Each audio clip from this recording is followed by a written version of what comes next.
بسم الله الرحمن الرحيم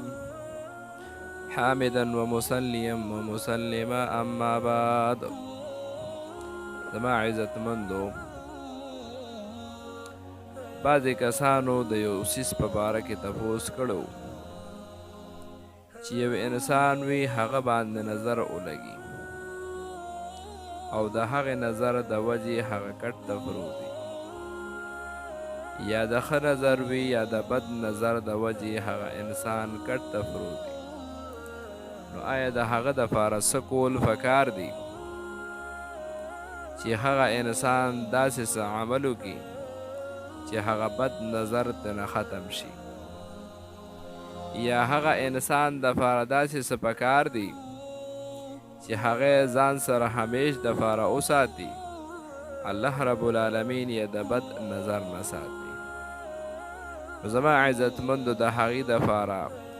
قرآني څه آیاتونه ښیم، خو د هغه آیاتونو نه مخکې تاسو ته یو خبره کوم چې کم انسان دا غواړي چې موږ په دې چینل کې شریک شو، نو هغې له پکار دی که چېرې دا چینل یې سبسکرایب کړی نه وي نو هغې د دا چینل سبسکرایب کړي او خوا کې سره د ټلی نشان ووهي. زموږ چې څومره نوې وظایف راځي د ټول نه اول به دغه انسان ته رسي. د دې نه علاوه نورو مسلمانانو ته هم دا طریقه وښایئ او هغې ته د قرآني آیاتونه وښایئ چې انشاءالله د بد نظر نه به هغې د دې د وجې محفوظ وي. او د دې دپاره یو طریقه ښیم چې کوم انسان باندې نظر لګي او نظر یې زر اخلي او نظر چې کوم دی د نظر د وجې د ده په سر باندې درد راځي یا د ده په وجود کې دم نه وي یا دې د کار روزګار نه وځي یا په ده کې ناراستی پیدا شي او یو کټ کې پروت وي، خپل عبادت هم نشي کولی، الله رب العالمین هغه فرض کړی شوی مونځ هم نشي کولی، د قرآن تلاوت او ذکر وغیره هم نشي کولی، نو هغه ته ډېر زیات تکلیف وي. نو د هغې دپاره اوس دا قسمه آیاتونه ښیم انشاءالله چې دا ولیکي